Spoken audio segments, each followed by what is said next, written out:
শামসেরগঞ্জে বোমা উদ্ধার। মুর্শিদাবাদের শামসেরগঞ্জের চোৎকাশ্রী আমবাগান থেকে 2 বালতি তাজা বোমা উদ্ধার করে জঙ্গিপুর পুলিশ। জেলার অন্তর্গত শামসেরগঞ্জ থানার পুলিশ সোমবার রাতে উদ্ধার করা হয় বোমাগুলো। মঙ্গলবার সকালে বোমা উদ্ধারের খবর এলাকায় ছড়িয়ে পড়তে এলাকা জুড়ে আতঙ্কের সৃষ্টি হয়। বোমা উদ্ধারের জায়গা ঘিরে রেখেছে পুলিশ। খবর দেওয়া হয়েছে বোম স্কোয়াড টিমকে। কে বা কারা পূর্ব দেবীদাসপুর সংলগ্ন চোৎকাশ্রী আমবাগানে বালতি করে বোমা রেখেছে তার তদন্ত করে দেখছে শামসেরগঞ্জ থানার পুলিশ। যদিও কোনো রকম অপ্রীতিকর ঘটনা ঘটার আগেই বোমা উদ্ধার করতে সক্ষম হয়েছে পুলিশ।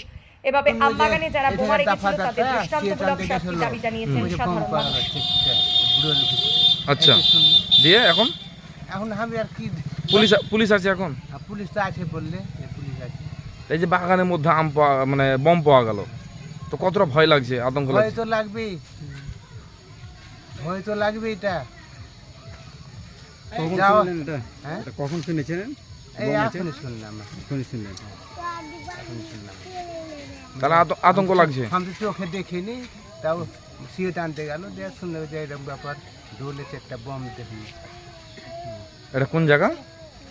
এটা দেবদাসপুরি, পূর্ব দেবদাসপুর পরে কোম্পানির বাগান। কি নাম আপনার?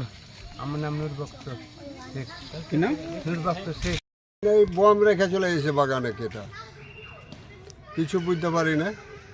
তারপরে তো সকালে দেখছি কি পুলিশের গাড়ি, তো বম দেখতে পাচ্ছি। আতঙ্ক রয়েছে?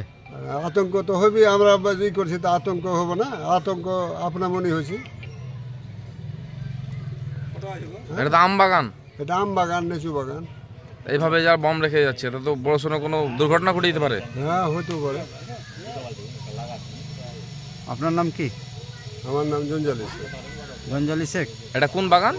এটা ওই জটকাছে গাম্ভারতলা, পূর্ব দেবদাসপুরের। পূর্ব দেবদাসপুর।